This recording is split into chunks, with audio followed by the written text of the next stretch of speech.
Las aminas son quizá el grupo funcional más importante de la química orgánica desde el punto de vista académico, porque son sistemas muy versátiles que permiten hacer muchas cosas y además las aminas están presentes en sistemas pues, vivos muy importantes, ¿no? Como por ejemplo los aminoácidos, que como su nombre lo sugiere, pues es una molécula que tiene por una parte un ácido carboxílico y por otra parte una amina. Y pues son los constituyentes de las proteínas, ¿no? Entonces son bastante importantes. Pero bueno, vamos a empezar a hablar de aminas.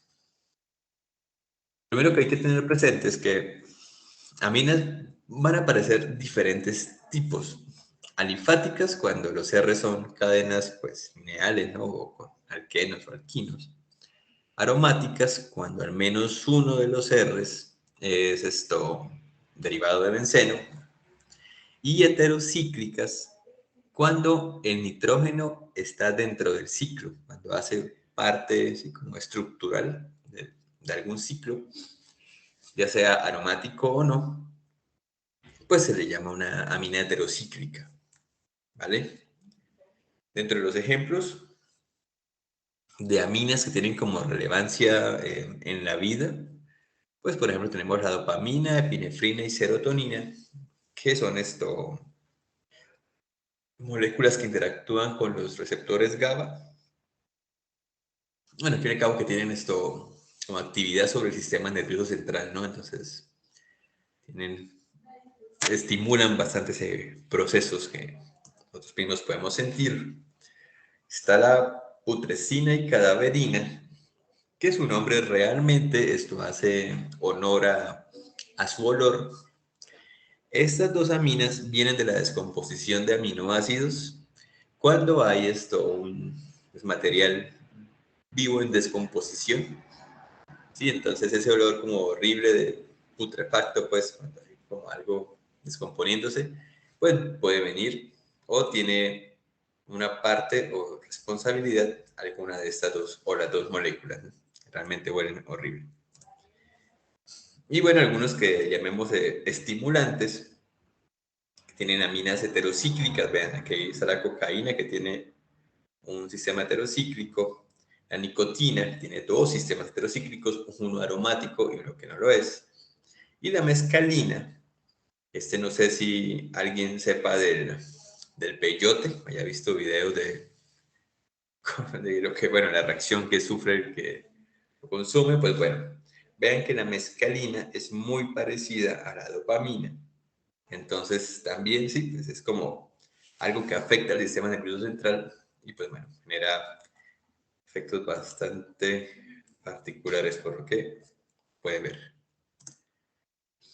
Revisemos la nomenclatura. Las aminas también son la nomenclatura es bastante sencilla, diría yo. La amina es primaria, es decir, solo tiene un sustituyente, lo demás son hidrógenos.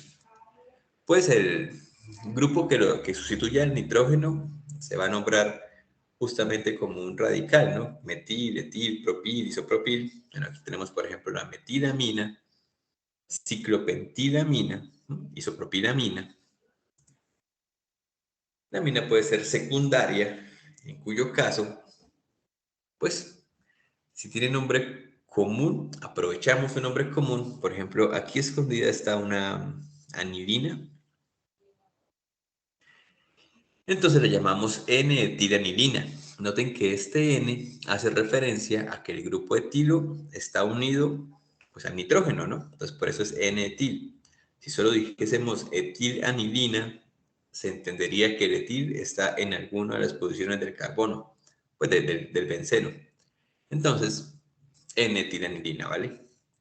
Pirrolidina, que es un nombre común que tiene esta amina secundaria. Dietilamina, cuando los R son iguales, pues solo se antepone el prefijo di y ya se pone el resto del nombre, ¿no? Podemos tener aminas terciarias. En este caso, pues la mayoría sí tienen un nombre como más compuesto. dependiendo del tipo de sustituyentes que tengan. Aquí tengo algunos derivados de anilina. Vean que cuando los errores son diferentes, pues se pone en orden alfabético, ¿no? N-etil, N-metil, anilina. Entonces, etil, porque pues, por orden alfabético está primero que la M, ¿no? N-etil, N-metil. Si son iguales, pues se ponen dos Ns, N, dimetil, haciendo referencia a que cada metilo de estos dos está unido al nitrógeno. Piridina, que es una amina heterocíclica también, aromática, es como el análogo del benceno, pero con un nitrógeno. Trietilamina, cuando los tres estos sustituyentes son diferentes, perdón, son iguales, pues no hay necesidad de poner N, sino que solamente se le pone el trietil, si los tres son iguales, y amina, listo. Y en este caso, incluso podemos tener, casos particulares, sistemas así, con 4 enlaces donde el nitrógeno está protonado, que se llaman sales de amonio cuaternarias. Esta parte de las sales de amonio es más como para que conozcan que existen, la parte de sales de amonio como tal. Eso les voy a mostrar algunos ejemplos, pero no van a ser como un componente tan fuerte del tema. Por ejemplo, este sistema se llama acetato de 1-metilpiridinio. Este nitrógeno tiene 4 enlaces, está protonado, ¿no? Y el acetato es la forma o el nombre del ácido acético cuando está como anión. Y aquí tenemos un cloruro de tetratilamonio. Esos sistemas son bastante solubles en agua porque son sales, ¿no? Entonces, también es interesante. Y bueno, cuando aparecen otros grupos funcionales, las aminas normalmente, no siempre, normalmente tienen algo de prioridad. Por ejemplo, si es un alqueno, el que está apareciendo, la amina va a ser prioritaria. Pero contra los oxígenos, las aminas pierden prioridad. Entonces, aquí en el caso del alqueno, vean que empezamos la numeración por acá. Posición 1, posición 2, para que en la posición 2 esté el grupo amino y no por acá. Pero en el caso de los compuestos oxigenados, vamos a tener es como amino, o sea, el nitrógeno va a ser el sustituyente. Entonces será 4-amino ciclohexanol. 4 porque en la posición 4 está el amino y ciclohexanol, asumiendo que esta entonces es la posición prioritaria, posición 1. Igual para el ácido benzoico, si le ponemos un grupo amino, pues no vamos a llamarlo como un derivado de anilina, como en estos casos, sino que va a seguir siendo un derivado de ácido benzoico con un grupo amino en la posición 4 o posición para. ¿Vale? Muy bien. Ahora hablemos de sus propiedades físicas, que también es bastante interesante. Noten que estos tres sistemas, si tienen la misma fórmula condensada, son isómeros, los tres, isómeros constitucionales, ¿no? Esto tenemos a la propilamina, a la N-metiletilamina y a la trimetilamina.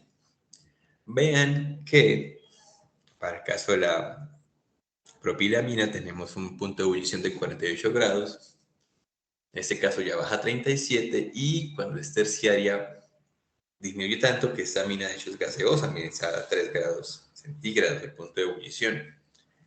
¿Quién me dice por qué esta diferencia del cambio de la amina secundaria a la terciaria? ¿Por qué es tan drástico el cambio en el punto de ebullición?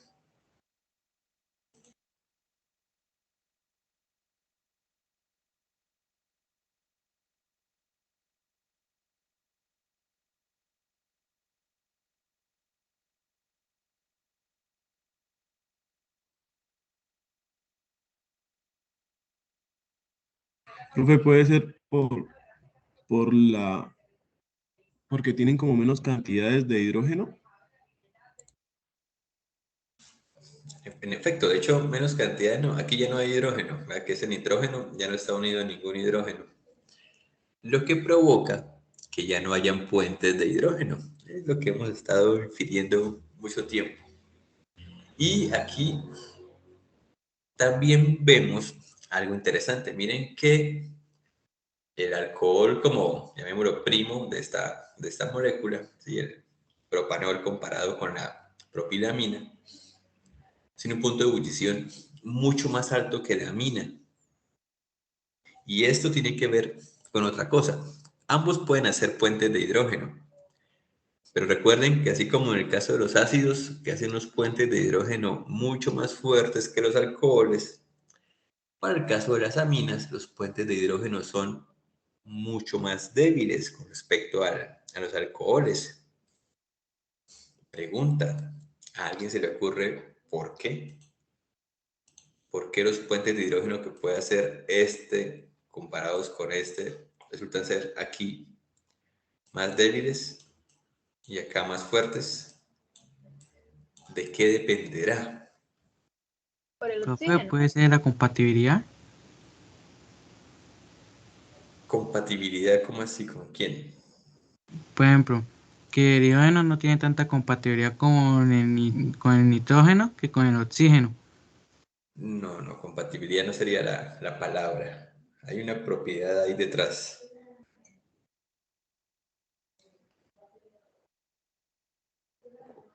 ¿Alguna idea? La electronegatividad. La electronegatividad, excelente. Pues es eso, ¿no? El oxígeno es más electronegativo que el nitrógeno. Si es más electronegativo, pues le quita más densidad al hidrógeno y al quitarle más densidad, pues lo hace más ácido, es decir, le da la posibilidad de hacer puentes de hidrógeno más fuertes. Mientras que el nitrógeno, si bien es más electronegativo, no lo es tanto como el oxígeno. Entonces, sí le quita densidad al hidrógeno, pero menos. Como le quita menos, pues esos enlaces que se hacen intermoleculares pues van a ser más débiles. Y ahí está la clave. Excelente, muy bien. Continuemos. Vamos a hablar un poco de la basicidad. En esa parte, préstenme atención para que no se, para que quede clara la idea. Así como el pK sub A es el valor que define la acidez en los ácidos carboxílicos, el pK sub B pues define la basicidad en las aminas. Y así como en los ácidos, entre más bajo sea el valor, más ácido ese compuesto, en las aminas, entre más bajo sea el valor, más básica es la molécula. Tiene más características básicas. Pero vean que aquí no hay una tendencia clara y eso es bien interesante. La amina primaria, la metilamina, tiene un pKb de 3.36, secundaria de 3.28 y terciaria de 4.26. Es decir, esta es como más o menos básica, esta es más básica, pero si le pongo un R más, ahora es menos básica. Miren que por acá pasa algo parecido. La etilamina tiene 3.36. Si le pongo otro grupo etilo, baja hasta 3.01. Es mucho más básica. Pero si le pongo un tercer grupo, entonces ya no sigue bajando, no sigue haciéndose más básica, sino que vuelve a subir. Queda casi al mismo nivel de la etilamina inicial. ¿Qué es lo que pasa ahí? Y esta parte es bastante interesante, así que prestenme atención. La basicidad, en este caso, estos valores, estos son medidos en medio acuoso, ¿no? Y aquí es donde empiezan a aparecer las claves. Definitivamente la basicidad sí depende de la sustitución. Hipotéticamente, entre más sustituida la amina debería ser más básica. Y de la primaria a la secundaria se nota.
Profe,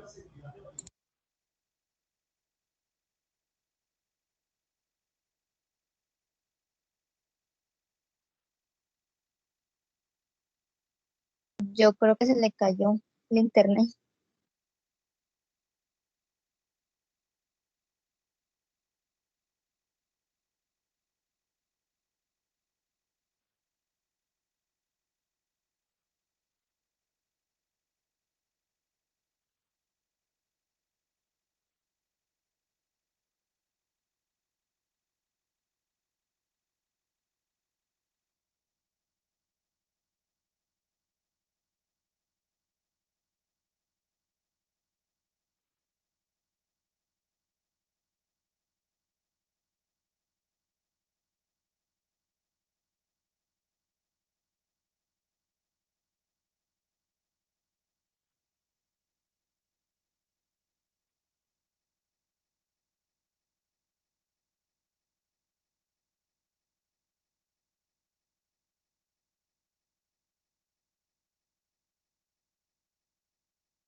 Buenas.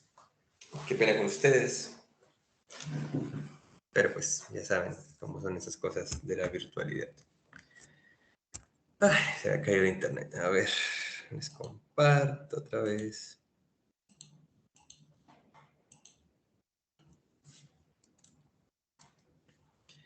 ¿En qué me quedé? Que estaba diciendo cuando se cayó? Pero estaba Que quisiera- explicando sobre las amigas que todo eso se hace en medio acuoso. Estaba explicando sobre los pecados. Listo, vale. Bueno, esa parte es importante. Esas medidas se hacen en agua. Entonces, hay un concepto que queda a veces volando,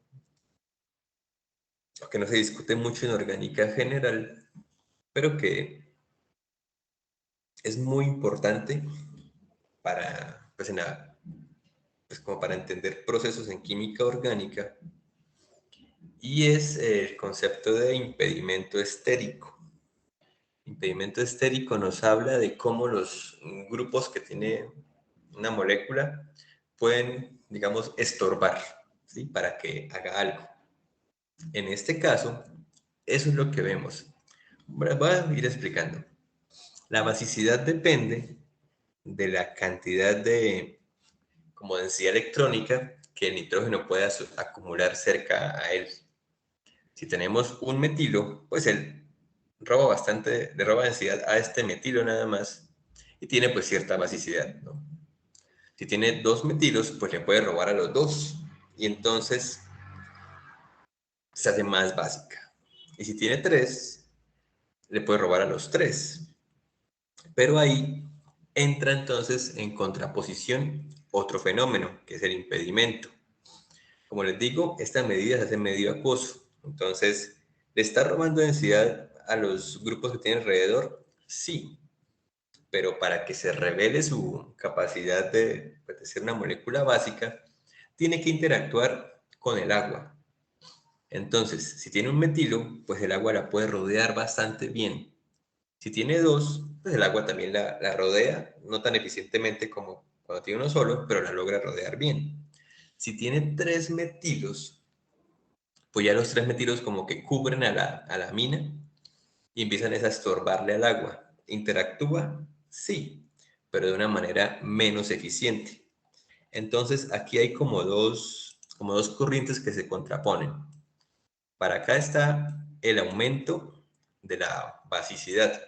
En realidad sí va aumentando a medida que aumentan los grupos, o a menos la concentración de densidad electrónica alrededor del nitrógeno aumenta a medida que tiene más grupos, pero se opone la capacidad con la que ese nitrógeno interactúa con el agua. Entonces, como en esa lucha de que entre más grupos tiene, más electrónica, bueno, más densidad electrónica tiene, pero a la vez entre más grupos tiene, más se estorba y no puede interactuar con el agua. En esa lucha, las que terminan siendo favorecidas son las aminas secundarias, porque ellas están como en ese punto intermedio en el que tiene más grupos que la primaria, pero no estorban tanto como la terciaria, ¿sí? Entonces, por eso las secundarias, son más básicas en medio acuoso. Si la medida se hiciera en estado gaseoso, las terciarias serían las más básicas. Pero como la medida la estamos tomando en medio acuoso, entonces esas dos condiciones terminan favoreciendo a las aminas secundarias para ser las más básicas de todas.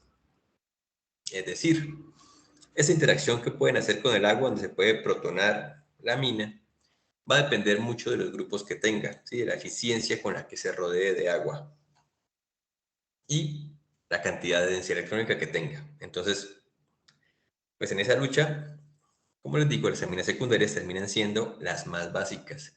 ¿Eso está claro? ¿Dudas? Profe, ¿se podría decir que, digamos, una amina terciaria podría ser hidrofóbica? Tanto hasta hidrofóbica, bueno, sabe que sí, pero depende entonces de la longitud de las cadenas. Si las cadenas son muy largas, la amina terciaria sería hidrofóbica, porque ahora sí que impedirían completamente que el agua se acercara. Entonces, sí, sí, dependiendo de la extensión de los sustituyentes, podrían llegar a ser hidrofóbicas. ¿Listo? Bueno. Entonces, solo para mostrarles algo particular. Esto también es como más, va un poco más allá. Vean el pKb de la anidina comparado con las aminas alifáticas. ¿Es más básica o menos básica? ¿Qué me dice?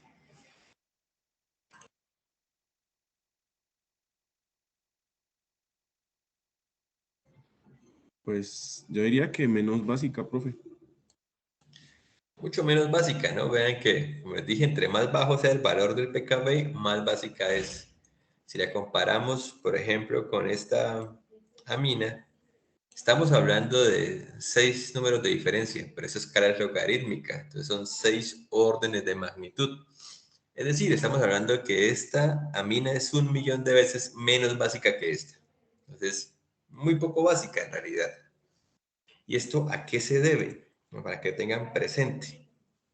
La basicidad de la amina depende de la concentración de densidad electrónica aquí, ¿no? Y la manifiesta a través de los 2 electrones que tiene en este nitrógeno, los que están acá, los que he dibujado por acá, ¿no? Pero recuerden que la amina es un grupo activante en los sistemas aromáticos. Para que la amina sea un grupo activante, lo que tiene que hacer es cederle densidad electrónica al sistema aromático. Ese hecho de cederle densidad, lo que desemboca es que estos pares de electrones no estén formalmente ubicados sobre el nitrógeno, sino que están como compartidos con todo el sistema. Y pues si no están ahí listos para interactuar como una base, pues el sistema termina siendo mucho menos básico.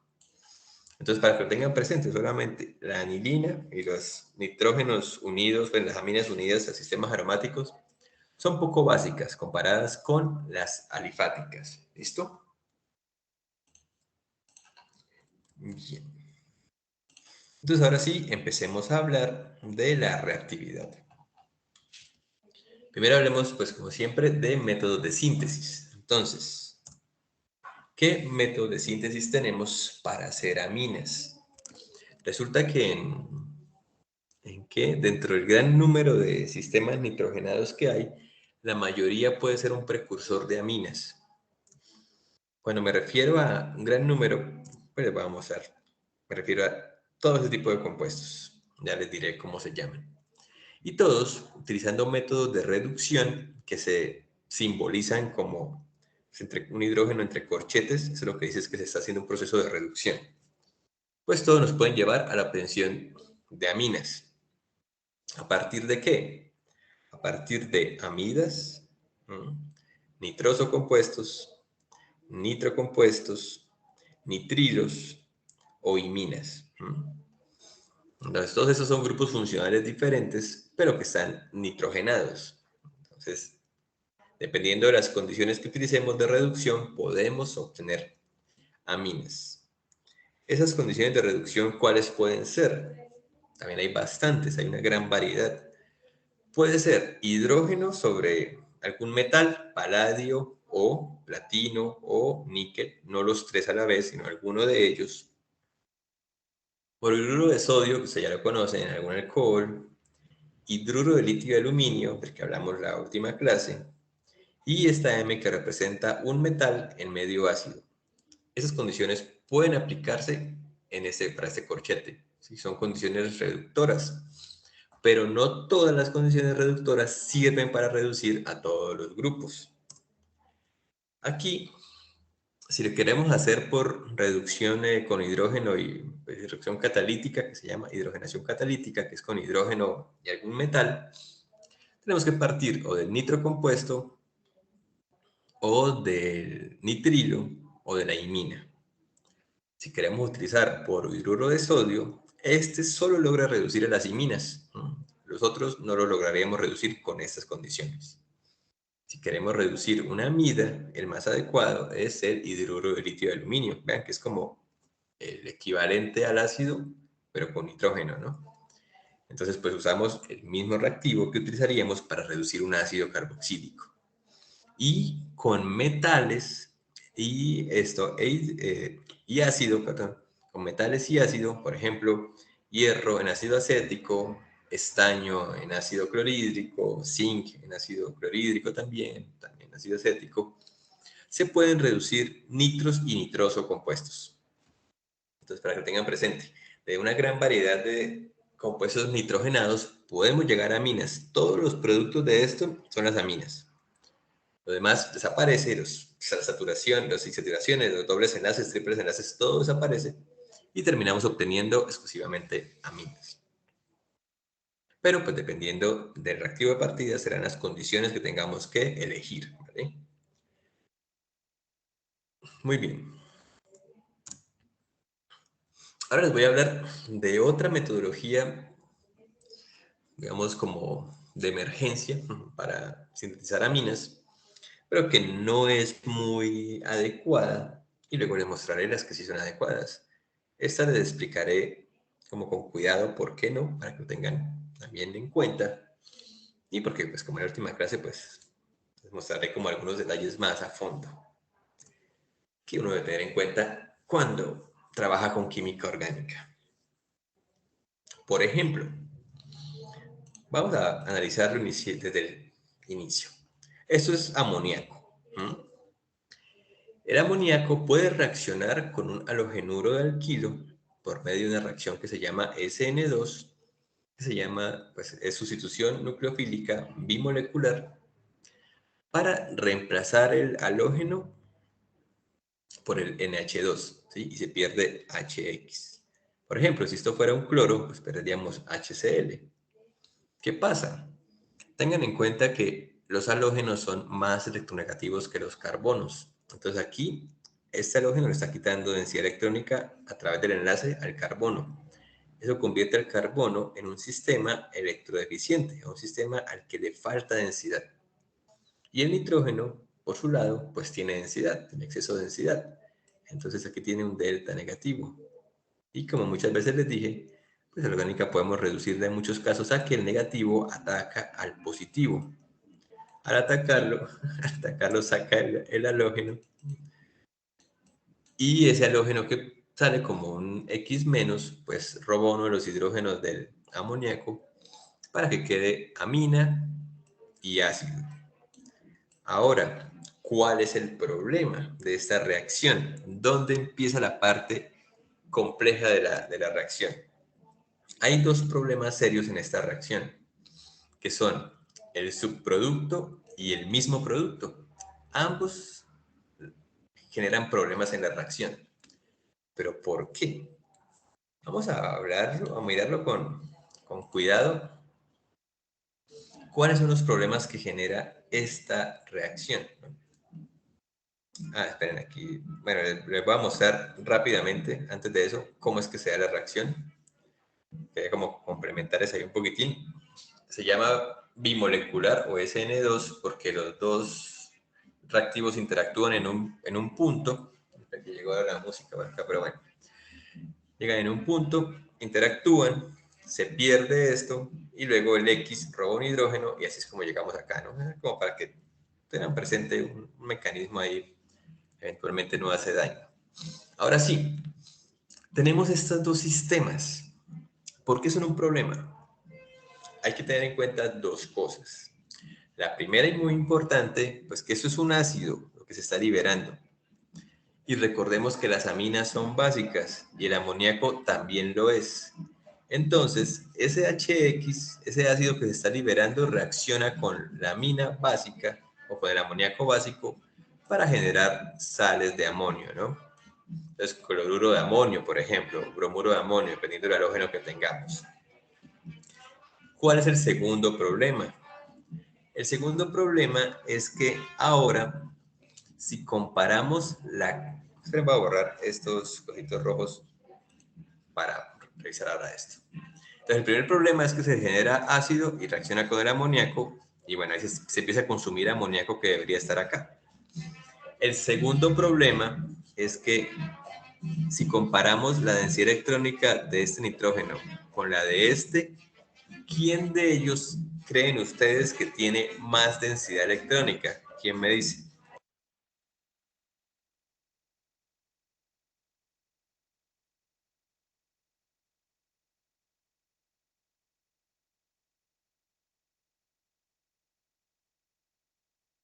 Profe, ¿me repite, por favor, que no alcance a escuchar bien? Si comparamos a este nitrógeno, el del amoníaco, que está unido a 3 hidrógenos, con este nitrógeno que está unido a 2 hidrógenos y una cadena alifática, ¿cuál de esos dos nitrógenos tiene más densidad electrónica?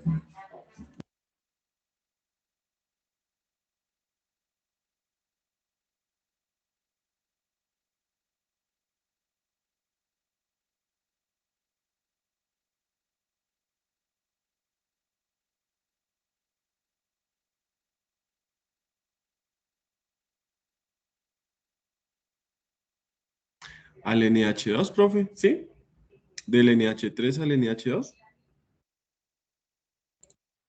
O sea, entre estos, sí, ese nitrógeno o ¿cuál de los dos consideran que tiene más densidad electrónica? Profe, yo creo que al que tiene el grupo alinfático, ¿no? O sea, el segundo.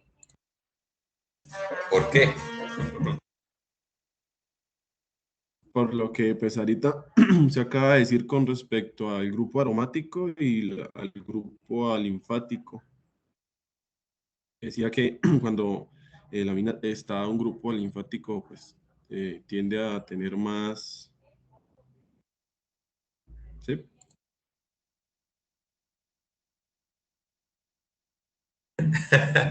O sea, sí, ¿no? Así. En efecto, la capacidad que tiene este R de ceder densidad es mayor que la que tienen los hidrógenos. Entonces, este nitrógeno tiene más densidad electrónica, ¿sí? Y esto en realidad es un problema. Imaginemos la reacción por un momento. Digamos que tenemos, no sé, 100 moléculas de amoníaco y de halogenuro, ¿no? Y entonces reaccionan las primeras 10. ¿Sí? La reacción a las primeras 10 se genera esta amina y este HX. Este HX reacciona con otras 10 de estas, entonces ya empieza a desgastarse el amoníaco, ya no hay tanto. Y además aparece una nueva molécula en el medio de reacción que es más eficiente para atacar que este amoníaco. Sí, porque esta si tiene más densidad puede atacar con más facilidad la RX. ¿Qué significa eso? Que cuando esta molécula se encuentra con más RX va a atacar y va a formar una amina secundaria.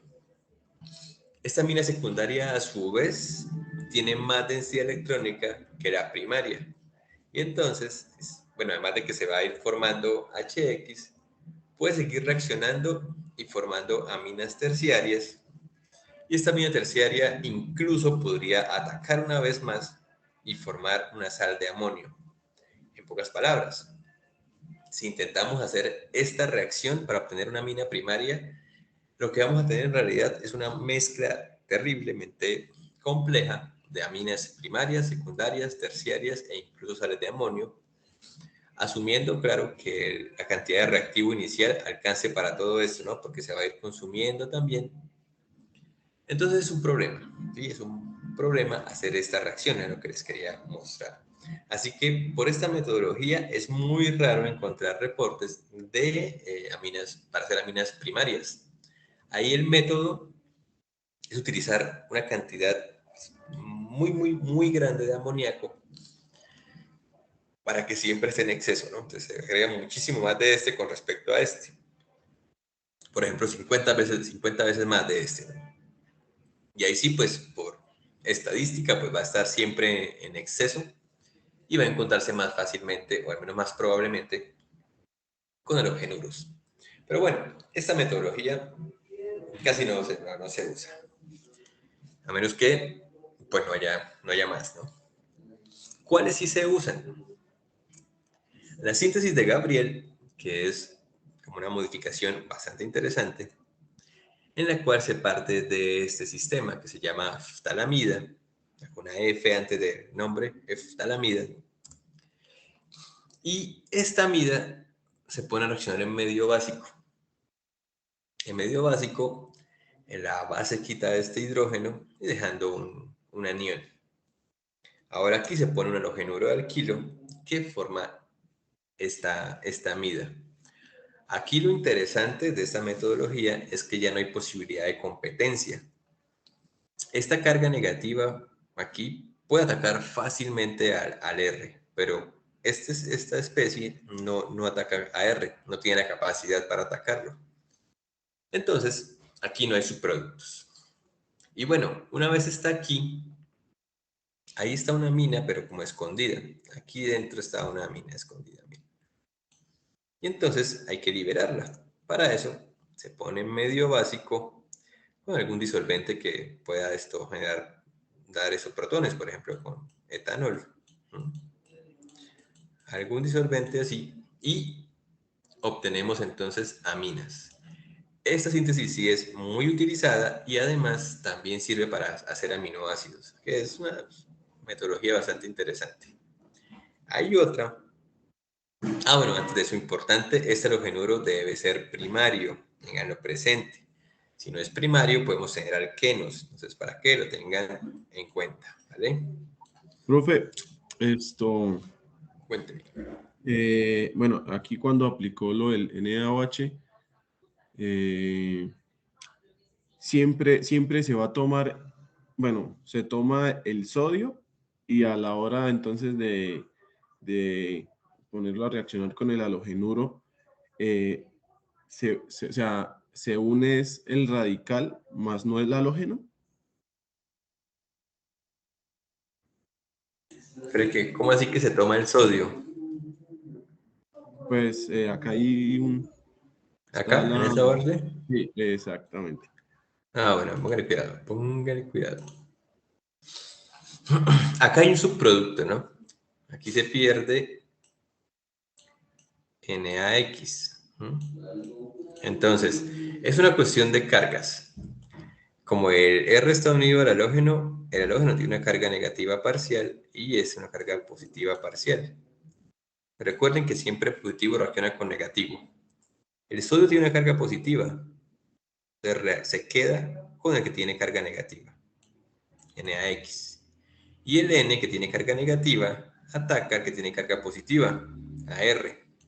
Y por eso queda NR y este NaX. Bueno, normalmente uno en orgánica no pone los subproductos, pero pues sí, ese se está formando. Ahí no es que desaparezca mágicamente, sino que ahí está, ¿no? Se está perdiendo con el halógeno. ¿Listo? ¿Mejor?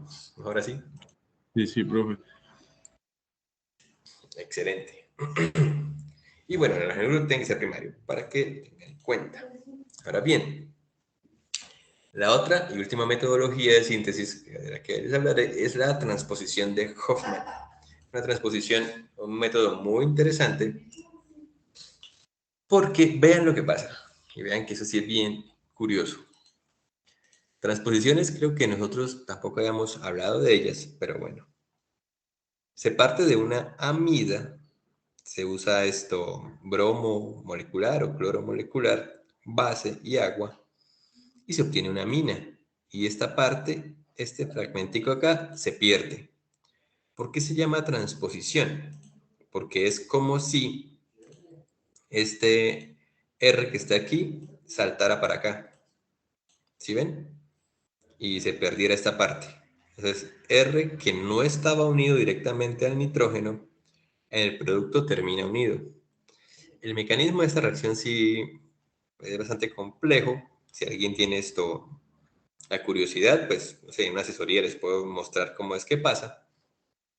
Pero pues lo que nos interesa aquí es que R salta hasta el nitrógeno, ¿listo? Y eso es la parte importante. Entonces es otro método para obtener aminas, solo que ahora a partir de amidas, ¿vale?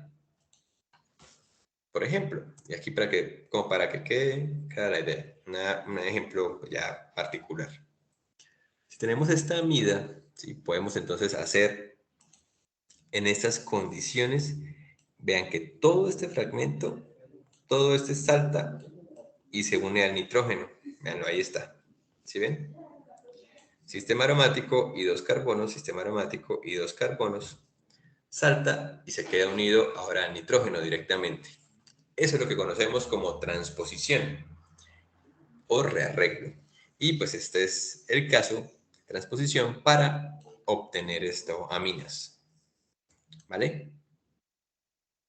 ¿Dudas? ¿Comentarios? Seguimos. Bueno.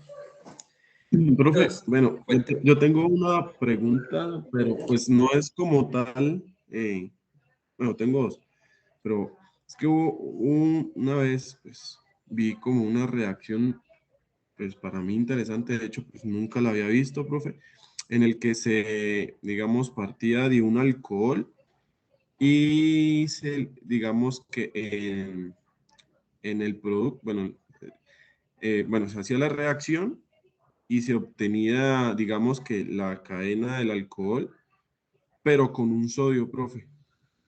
Y pues, o sea, yo vine aquí a revisar diapositivas y eso, y yo decía, o sea, ¿cómo pudo ocurrir eso? ¿Pero sin el oxígeno o aún con el oxígeno? Eh, O sea, como un O menos Na más o algo así. pues, no, por eso fue que ahorita le pregunté cuando vi el Na más, porque bueno, casi estaba el más, pero en esa reacción no estaba el más. Entonces yo quedé como, o sea, y creo que sí, perdió fue como el hidrógeno. Ah, si perdió solo el hidrógeno, esa sí la alcanzamos a revisar. Es esto. Es que pasa algo muy interesante con el, bueno, en realidad con varios metales, no solamente con el sodio. Sodio, potasio, cesio. Si les cae agua, empiezan a reaccionar, de hecho, violentamente, y a liberar hidrógeno y empieza a calentarse.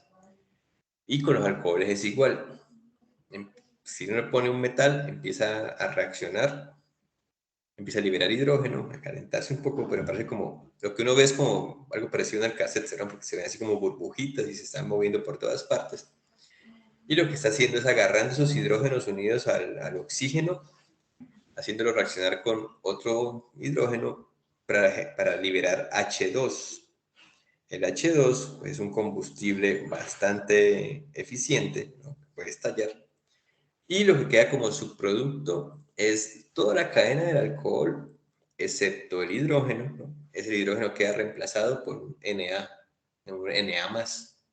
Profe, y por ejemplo, esa reacción se hace, o sea, como bajo qué, para obtener así con el metal. En realidad, la utilidad de esa reacción, pues el metal tiene como la función de hacer al oxígeno más reactivo. Entonces, si uno quiere, por ejemplo, bueno, por ejemplo, la formación de éteres de Williamson, pues, que es un caso que ustedes vieron, eso es lo que se hace para hacer el oxígeno más reactivo, que ataque a la cadena carbonada y saque un halógeno. Entonces, ese es como el interés ahí. También si uno quiere un medio básico, orgánico, pues lo puede hacer de esa manera, porque esos sistemas también quedan, pues son muy básicos como tal. ¿Mm? Más o menos para eso es. Listo, Igual si listo. tiene la reacción por ahí, pues me la pasa, porque no estoy todo convencido Hágale, que profe, sea sí, lo que yo me imaginé. voy a ver si la busco. Listo, pues. Bueno, entonces, esto es lo que corresponde a la parte de reactividad, perdón, de métodos de síntesis. Ahora sí vamos a ver reacciones. Reacciones de las aminas, pues son estáticas más o menos. Creo cuántas, bueno, eso que omití varias, pero vamos a ver como las más resaltables, las que tienen aplicación industrial. Hay algún consejo por acá medicinal para ustedes también. Y luego les dejaré unos ejercicios para que hagamos ahorita. Entonces, como unas 6 reacciones nada más. Vamos a ver. Entonces, empecemos a hablar de reacciones de aminas. La primera, y quizá, bueno, una que ya vimos indirectamente, es la formación de amidas. ¿Formación de amidas a partir de qué? Pues a partir de un halogenuro de acilo. ¿Recuerdan cómo se formaba este halogenuro de acilo?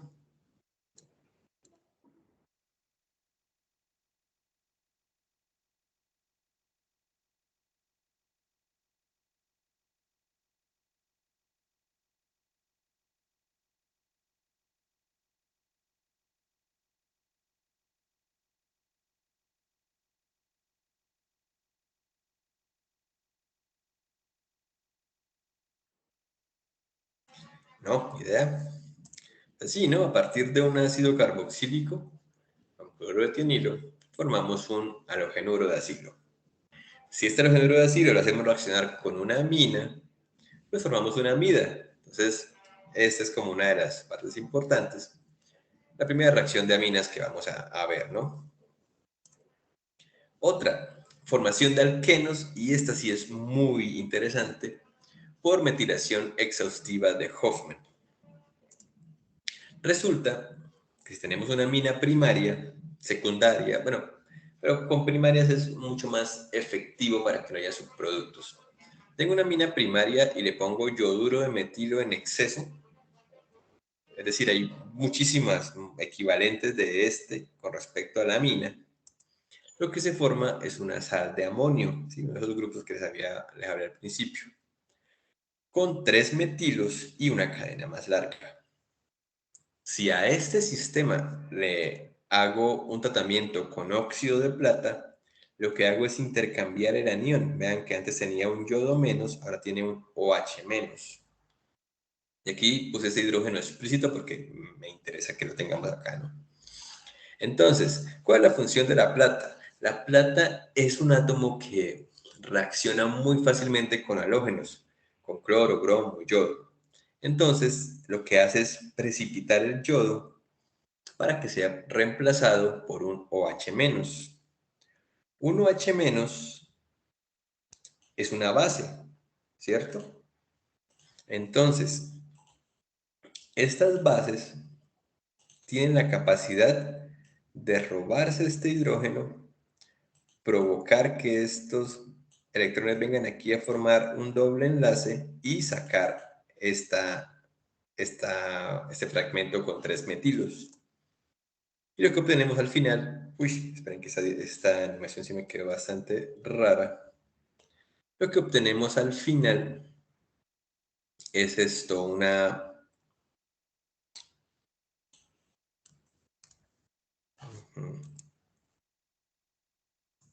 Ay, vamos a quitarlas todas.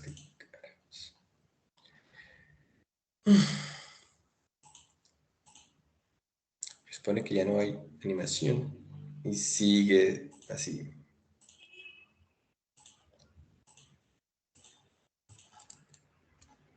Ok, quedó ahí. Anyway, vamos a ver. Sí, pero sí alcanzan a ver acá, ¿cierto? No sé, se quedó ahí esto Sí, profe, transparente. se ve. Qué tortura. Que ya quedaba así, pero bueno. Entonces, ¿qué se forma? Esperen, borro este pedazo. Se forma un alqueno, pero aquí hay una particularidad bien interesante. Vean que el alqueno que se forma no es el más sustituido. Yo les había comentado en el primer corte, pues cuando vimos reactividad o reacciones para formar alquenos, que se favorecía siempre la formación de los alquenos más sustituidos. Por ejemplo, en este caso hubiera sido, por lo que vimos en el primer corte, hubiera sido más favorecido este, que era el más sustituido. Pero en este caso de forma es este, ¿sí? Uno como terminal. Aquí, entonces, tenemos una opción diferente para obtener alquenos.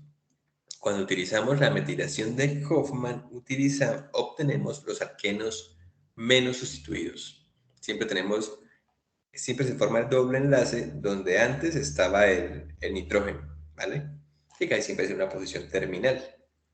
Para que lo tengan en cuenta, se pueden formar alquenos a partir de aminas utilizando la metilación exhaustiva de Hofmann y el producto va a ser el alqueno menos sustituido, a diferencia de lo que habíamos visto antes. ¿Vale? ¿Una duda? No. Bueno, entonces continuemos. Y vamos a hablar de iminas. Las iminas son este grupo funcional que está acá, que pues se forma a partir de aminas. Entonces la imina es como el equivalente al aldehído o la acetona, pues al carbonilo, pero con un nitrógeno, ¿sí ven? Tiene un doble enlace carbono-nitrógeno y la reactividad es muy parecida. ¿Cómo se forman las iminas? Pues a partir de un aldehído o una cetona y una amina primaria, y esto es importante. La amina debe ser primaria, debe tener un H2, ¿sí? Para que los hidrógenos se pierdan y se forme el doble enlace entre el carbono y el nitrógeno. Si no es primaria, pues ya veremos el caso, no se forma la imina como tal. ¿Y qué reactividad tiene la imina? Pues la misma que los aldehídos en realidad, o que las cetonas. Puede ser reducida con borhidruro de sodio, como les comenté en la parte de formación de aminas.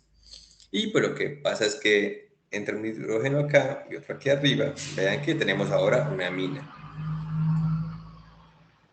Y también puede reaccionar, como los carbonilos, con reactivos de Grignard para obtener entonces ese tipo de compuestos. Vean, ¿cuál es la diferencia con la reacción con borhidruro? En la reacción con borhidruro entra un hidrógeno. En la reacción con un reactivo de Grignard, pues entra una cadena alifática, un R, ¿sí? Para hacer la amina pues, más compleja estructuralmente. Esas son las reacciones básicamente con las que trabajaremos de iminas. Reducción y sustitución, o más bien como adición de reactivos de Grignard. ¿Sí lo ven? ¿Hay alguna duda ahí? ¿No? Pues, profe, la duda sería cómo, digamos, en ese doble enlace, ahí es donde se tomaría para llegar al R4. Es como que se tomaría para llegar al R4. O sea, bueno, si tomaría ese, o sea, del doble enlace, bueno, uno de esos enlaces se uniría al radical 4. O sea, para... Bueno, formalmente no sería uno de esos. Porque, les voy a explicar, a ver. Recuerden que la característica clave de los reactivos de Grignard, vamos a poner R4 aquí, es que tienen la capacidad, o más bien la unión del carbono unido al metal, le da al carbono características electroexcedentes, ¿no? Es un delta menos. Y este carbono, pues al estar unido a un átomo más electronegativo, que es el nitrógeno, pues tiene un delta más, ese carbono de acá. Entonces, ¿qué pasa? Este R4 ataca aquí con su exceso de densidad electrónica. El enlace que tiene uno, el sencillo, se mantiene y el enlace doble se rompe, pero hacia arriba, dejando aquí una carga negativa.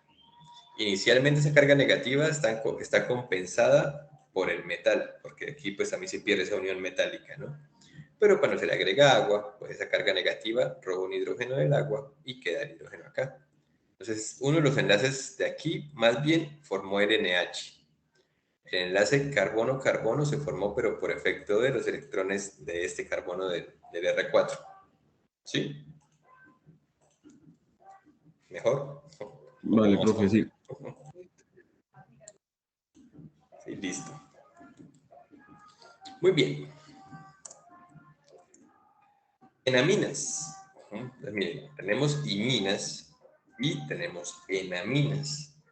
¿Cuál es la diferencia con las iminas? Que las enaminas se forman por reacción de un carbonilo, pero con una amina secundaria. Tiene, vean, dos R's. Cuando es una amina primaria se forma una imina. El enlace doble está entre el carbono y el nitrógeno. Cuando es una amina secundaria se forma una enamina. El enlace doble ya no está entre carbono y nitrógeno, sino en los carbonos vecinos, ¿vale? Y lo más interesante quizá de esta parte es que la reactividad cambia completamente. En las iminas, pues el carbono es susceptible a ser atacado por sistemas que tengan exceso de densidad electrónica, como el Grignard o como el hidruro, el borhidruro de sodio. En las enaminas, en lugar de ser atacado, el sistema ataca a compuestos que tengan carbonos electroeficientes. Entonces, Por ejemplo, le vamos a dar un ejemplo particular. Esta amina secundaria heterocíclica se llama morfolina. La morfolina puede reaccionar con un aldehído para formar esta enamina. Vean que entonces aquí mantenemos como la misma estructura de acá. Estos dos R's pues son los que forman el ciclo. R1 pues es un hidrógeno y R2 pues es este metilo de acá. Entonces aquí tenemos el sistema de carbonilo y aquí tenemos la enamina con el doble enlace vecino a esta unión. Ahora bien, ¿qué pasa acá? Resulta que si la hago reaccionar con un halogenuro de alquilo, voy a marcar esta parte. Este nitrógeno tiene una capacidad interesante y es que él cede su par de electrones y forma un doble enlace aquí. Rompe este doble enlace y aquí queda una carga negativa. Y esa carga negativa ataca al carbono unido al halógeno, pues que es electroeficiente, ¿no? Y se pierde bromo. Eso es todo lo que está pasando. Entonces el bromo se pierde, queda aquí un doble enlace como una especie de imina, pero protonada, porque pues aquí ya no hay hidrógenos para que se pierdan. Y estos sistemas son muy reactivos, son muy inestables, justamente por esa carga que tienen. Si se les pone agua, con un poquito de calentamiento, se rompe y se recupera el carbonilo, o sea, el inicial. Pero ¿cómo se recupera? Pues con todo un fragmento más adicionado, que era el fragmento que venía de esta cadena. Para eso se usan las iminas, para diversificar, ¿sí? Hacer como más complejos sistemas carbonílicos sencillos. Aquí ya tenemos, vean que de este que tiene 3 carbonos pasamos a este, pues bastante más estructurado, ¿no?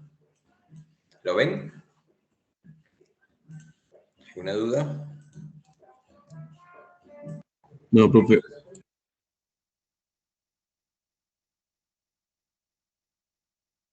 Muy bien. También podemos hacerlo con un halogenuro de acilo. ¿Sí? Aquí tenemos un Cl y pues, una cadena de estas o un bromo también. Pues pasa lo mismo, ¿no? Este sistema, entonces ya, más bien este anión que se forma por el movimiento electrónico que ya les mostré, pues ataca a este carbono. Y ese ataque termina favoreciendo la pérdida del halógeno, ¿no? Y tenemos ahora esta especie, a la que le hacemos el mismo tratamiento y formamos ahora algo que se conoce como sistemas 1,3 dicarbonílicos por la disposición 1,3, ¿no? de los dos carbonilos. Entonces tienen mucha aplicación, pero bueno, eso sí no hablaremos. Entonces vean que a partir de un sistema carbonílico muy sencillo y una amina secundaria, a través de una enamina, podemos o hacer más complejo el sistema carbonílico o convertirlo en un sistema 1,3 dicarbonílico. ¿Listo? Bien. Y para terminar la parte de reactividad, os hablaré de 2 reacciones que se hacen con este reactivo, o más bien con esta especie. Empecemos por las reacciones de desplazamiento. Esas quizás son las más utilizadas en química orgánica. Si las aminas son muy utilizadas, estas reacciones de desplazamiento son muy utilizadas dentro de la familia de las aminas. Y ya les mostraré qué es lo que pasa. ¿Qué es lo importante aquí? Cuando una amina alifática o aromática se hace reaccionar con nitrito de sodio en ácido clorhídrico a 0 grados, se forma esta especie. Vean que tiene 3 enlaces. Eso se llama sal de diazonio. No, mejor les escribo acá. Se llama sal de diazonio. ¿Qué particularidades tienen las sales de diazonio? Primero, las aromáticas son meramente estables, las alifáticas no. Por eso les voy a poner el ejemplo con las aromáticas. Si este R fuera una cadena lineal, eso se descompone y se tienen muchos subproductos, se forman alquenos, halogenuros, alcoholes, o sea, por una mezcla horrible de cosas. Entonces, pues pierden aplicación en realidad. Pero las aromáticas viven el tiempo suficiente para dejarse desplazar. ¿A qué me refiero con desplazar? Pues resulta que aquí ese sistema se pierde muy fácil, muy fácil. Y se puede reemplazar por varias cosas. Y les voy a mostrar esas cosas. Entonces, tenemos la sal de diazonio y le hacemos reaccionar, por ejemplo, con agua en medio ácido, pues tenemos un fenol. Entonces, métodos para hacer fenoles, en realidad hay pocos. Este es uno bastante bueno, bastante eficiente. Si le hacemos reaccionar, ya sea con cloruro, bromuro o cianuro de cobre, vamos a tener un clorobenceno, un bromobenceno o un cianobenceno. Estas tres reacciones se conocen como reacciones de Sand-Meyer. Y bueno, pues vean, si ven, se puede reemplazar muy fácil ese sistema. Si le hago reaccionar con HBF4, tendríamos entonces un fluorobenceno, que esto también es muy raro de ver. Y bueno, estas reacciones, la reacción de Schimann, si le hago reaccionar con un tiol, tendré un tioéter. Tal vez no lo vamos a revisar más, solo como para que lo sepan. Si le hacemos reaccionar con yoduro de potasio, vamos a tener un yodobenceno. Y una muy interesante, si le hacemos reaccionar con H3PO2, esto desaparece y se reemplaza por un hidrógeno. A veces tenemos que utilizar la amina como para modificar algunas cosas en el benceno, pero luego tenemos que quitarla. Y si hay que quitarla, pues la mejor forma es formar la sal de diazonio y después hacerla reaccionar con este ácido hipofosforoso para que se desplace y quede como un hidrógeno, nada más ahí. ¿Vale? Entonces vean que es un sistema muy versátil que permite acceder a muchos compuestos, a una variedad bastante amplia de derivados aromáticos. Por eso tiene tanta aplicación. De hecho, bueno, en la carrera de química sí hacemos estas reacciones en los laboratorios y hacemos otra que la que les voy a mostrar. Pero esperen, hasta acá, ¿alguna duda? Estamos por acabar. No, profe. ¿No? ¿Nadie? Bien. La otra reacción es un acoplamiento diazoico. Empieza igual, es decir, formando la sal de diazonio, pero aquí no se desplaza. Resulta que si tenemos un sistema con un grupo electrodonador, es decir, con un OH, con un NH2, con un NR, con un O-metil, con algún grupo electrodonador, podemos tener un sistema de este tipo, estructuralmente bastante vistoso. Bueno, R puede ser un grupo electrotractor, se favorece, pero no es obligatorio que tenga un grupo electrotractor, puede pasar si no lo tiene. Esta parte sí es obligatoria. Si el sistema no tiene un grupo electrodonador, la reacción que les muestro acá no transcurre. Tiene que ser alguno de estos, o tal vez un OR, ¿no? Un O-metil, un O-etil, también puede funcionar. Y genera esos derivados de acoplamiento diazoico. Más o menos así, eso es solo como ya acabamos, pues queríamos saber algunos mecanismos. La ventaja es que cuando el sistema está bien, o sea, con mucha densidad electrónica, ataca esta especie positiva, ¿no? Y en lugar de desplazarla, pues forma un enlace. Y luego pues la aromaticidad se restablece y nos queda ese sistema. Que vean que está conjugado. ¿A qué me refiero con conjugado? A que podemos irnos y volver desde cualquier punto diciendo esto. Enlace doble, enlace sencillo, doble, sencillo, ¿cierto? Doble, así. Y aquí pues ahí vamos sencillo, doble, sencillo. Bueno, está completamente conjugado. Esa conjugación hace que estos sistemas todos sean coloreados y es bastante vistoso y tiene aplicación industrial directa. Por ejemplo, si tenemos este ácido que se llama ácido antranílico, lo hacemos reaccionar con nitrito de sodio y formamos la sal de diazonio y luego lo hacemos reaccionar con NN-dimetilanilina vamos a tener un colorante que se consigue comercialmente, que es el naranja de metilo. Vean la estructura, es esta, pero ya con los R's definidos. Ese sistema pues es comercial, tiene aplicación industrial y pues se puede hacer, de hecho se puede hacer bastante fácil. Y todo siguiendo pues esa secuencia de reacciones, ¿vale? Muy bien. Ahora va mi consejo médico. Estos sistemas, bueno, voy a ver acá.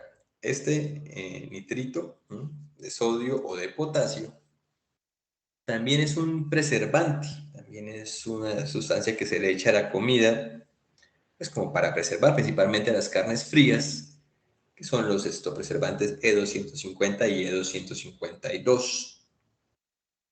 Eficientes, sí, matan las bacterias y eso, me permiten que crezcan como colonias de bichos en la comida, pues le da más tiempo para que se preserve, puede ser conservada, pero tienen un problema. Así en frío no tienen problema. Pero estos sistemas, cuando se calientan, generan esta especie que lo que forma al final son N-nitrosoaminas. ¿Pero con qué las forman? Pues este tipo de enlaces que estoy mostrándoles acá aparecen en los aminoácidos, ¿no? En las proteínas, pues, tanto de la carne como de nosotros. Entonces, si sobrecalentamos mucho, si tampoco es porque con una calentadita ya, pero si sobrecalentamos mucho las carnes frías que tienen estos conservantes, podemos generar esta especie y terminar generando N-nitrosoaminas dentro de nuestro cuerpo o en la carne que vamos a consumir. ¿Cuál es el problema con las N-nitrosoaminas? Pues que son cancerígenas. Son especies que, pues, que llamamos como liberadoras de especies reactivas de oxígeno.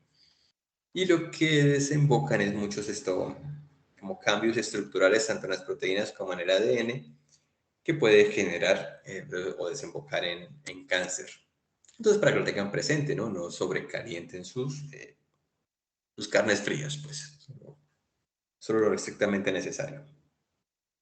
Y también, como dato curioso, solo como para finalizar, vean que si hacemos reaccionar un ácido carboxílico con una amina, vamos a formar una sal.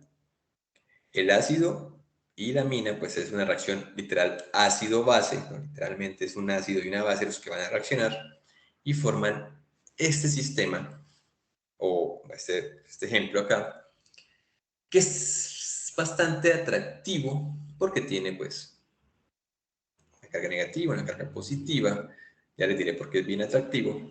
Esto es una sal. Si es una sal, ¿ustedes qué esperarían? ¿Que fuera sólida, líquida o gaseosa? ¿Quién me dice? Sólida. Sólida, ¿cierto? Resulta que a estos sistemas se les conoce como líquidos iónicos. Y esta es la parte muy interesante. Resulta que la reacción de un ácido de cadena larga con una amina también bastante diversificada genera estas especies que no cristalizan, que se quedan líquidas. ¿Por qué se quedan líquidas? Porque estas cadenas alifáticas, pues, es como un pulpo, ¿no? Se mueve para todas partes e impide que los sistemas se ordenen para llegar a un compuesto sólido. No son capaces de ordenarse. Entonces, ese desorden lo que lleva es a que no cristalicen y quedan líquidas. Pero son líquidos iónicos, ¿sí? Tienen iones. Y actualmente en la industria, por ejemplo, para captura de gases de efecto invernadero, para extracción de otros compuestos, para ¿qué? Algunos tratamientos también farmacéuticos, para bastantes cosas se están utilizando líquidos iónicos y muchos de ellos no son otra cosa que la reacción de un ácido carboxílico con una amina y listo. ¿Ven? Para que vean que tiene bastante aplicación. Y eso es todo lo que corresponde al tema de química orgánica general. Voy a tener la grabación